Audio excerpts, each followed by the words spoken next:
Welcome to English टंग। आज के इस वीडियो में हम जानेंगे रोज बोल चाल में यूज किए जाने वाले इंग्लिश के शब्द जिन्हें हम वोकैबुलरी या शब्दकोश कहते हैं। पहले हम इंग्लिश वोकैबुलरी का हिंदी में मतलब समझेंगे और फिर एक सेंटेंस एग्जाम्पल के लिए करेंगे। हमारा पहला वर्ड है एप्रिशिएट। एप्रिशिएट का मतलब होता है सराहना, तारीफ या प्रशंसा करना।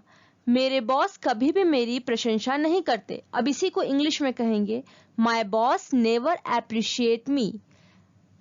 जिन लोगों ने अभी अभी इंग्लिश भाषा सीखने की शुरुआत की है या फिर वो लोग या छोटे बच्चे जो पूरा इंग्लिश का सेंटेंस नहीं बोल पाते हैं, वो इस तीसरे सेंटेंस को बोलने की कोशिश करें। ये पूरा सेंटेंस हिंदी में है मगर इंग्लिश का एक वर्ड यूज किया गया है इसमें।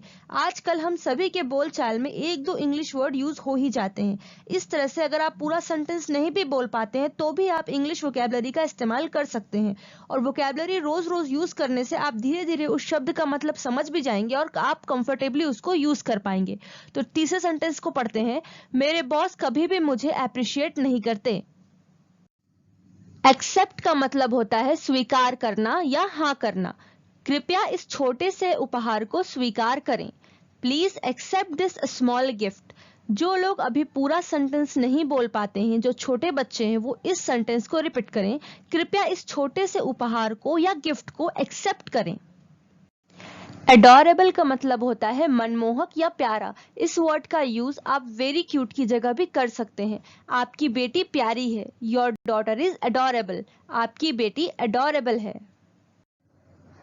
बिहेवियर का मतलब होता है आचरण या व्यवहार। सोनू के व्यवहार ने उसके माता पिता को बहुत परेशान किया। इसे हम इंग्लिश में कहेंगे Sonu's behaviour caused his parents great distress. Distress का मतलब होता है अत्यधिक पीड़ा या कष्ट। तीसरा सेंटेंस रिपीट करिए मेरे साथ। सोनू के बिहेवियर ने उसके माता पिता को बहुत परेशान किया।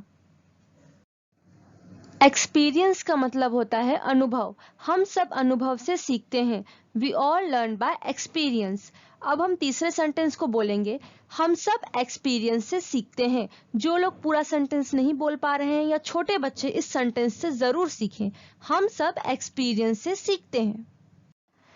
एक्सपेंसिव का मतलब होता है बहुत महंगा, कीमती। यह किताब बहुत महंगी है। इसको इंग्लिश में कहेंगे this book is too expensive.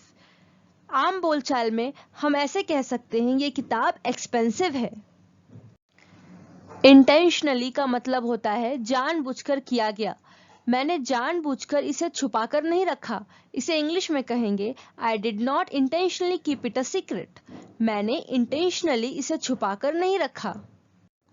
Afford का मतलब होता है बर्दाश्त करना या खरीदने में समर्थ होना। टीना नए कपड़े खरीदने में समर्थ नहीं है। Tina can not afford a new dress. Tina नए कपड़े अफोर्ड नहीं कर सकती। अज्यूम का मतलब होता है प्रमाण ना होते हुए भी किसी बात को सत्य मान लेना। मुझे लगा कि आप गुस्से में हैं। इसे हम इंग्लिश में कहेंगे I assume you are angry. मैंने अज्यूम किया कि आप गुस्से में हैं। डिफरेंट का मतलब होता है विभिन्न या अलग। कहना और करना दो अलग चीजें हैं। इसे हम इंग्लिश में कहेंगे saying and doing are two different things. कहना और करना दो डिफरेंट चीजें हैं। प्रिविलेज का मतलब होता है विशेषाधिकार या सुविधा। वो एक बहुत ही सुविधाजनक पृष्ठभूमि से आता है। यहाँ पे सुविधाजनक का मतलब है प्रिविलेज और पृष्ठभूमि का मतलब है बैकग्राउंड। इसी सेंटेंस को अब हम इंग्लिश में कहेंगे he comes from a very privilege background. वो एक बहुत ही प्रिविलेज बैकग्राउंड से आता है। प्रवोक का मतलब होता है उकसाना या भड़काना। जानवर तब तक हमला नहीं करते जब तक कि उसे उकसाया ना जाए। The animal will not attack unless it is Provogue. जानवर तब तक हमला नहीं करते जब तक कि उसे प्रवोक ना किया जाए। प्राइसलेस का मतलब होता है बहुमूल्य या बेशकीमती। उसकी मुस्कान अनमोल है। Her smile is priceless. उसकी मुस्कान प्राइसलेस है। हर्ट का मतलब होता है आहत या चोट। उसे दुर्घटना में चोट लग गई थी। इसे हम इंग्लिश में कहेंगे she was hurt in the accident. तीसरा सेंटेंस बोलिए वो एक्सीडेंट में हर्ट हो गई थी। कंफर्टेबल का मतलब होता है आरामदायक या सुखद। यह कुर्सी बहुत आरामदायक है। इसे इंग्लिश में कहेंगे this chair is very comfortable. अब हम तीसरा वाला सेंटेंस पढ़ेंगे। छोटे बच्चे इसे जरूर रिपीट करें। यह कुर्सी बहुत कंफर्टेबल है।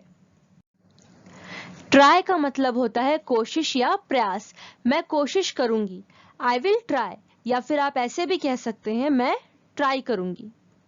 क्रिटिसाइज का मतलब होता है आलोचना करना या निंदा करना। देरी से आने की वजह से उन्होंने मेरी आलोचना की। इसे आप इंग्लिश में कहेंगे they criticise me for coming late. देरी से आने की वजह से उन्होंने मुझे क्रिटिसाइज किया। जस्टिफाई का मतलब होता है सही साबित करना या सफाई देना। ऐसी लापरवाह गलतियों को कुछ भी सही नहीं ठहरा सकता। इसे हम इंग्लिश में कहेंगे nothing can justify such careless mistakes. अब तीसरा वाला सेंटेंस बोलिए, ऐसी लापरवाह गलतियों को कुछ भी जस्टिफाई नहीं कर सकता। बेसिक का मतलब होता है बुनियादी या मूलभूत। खाना हमारी बुनियादी जरूरत है। Food is a basic necessity. खाना हमारी बेसिक जरूरत है। अगर आज के वीडियो में आपने कुछ नया सीखा तो वीडियो को लाइक करें और चैनल को सब्सक्राइब जरूर करें। Thank you.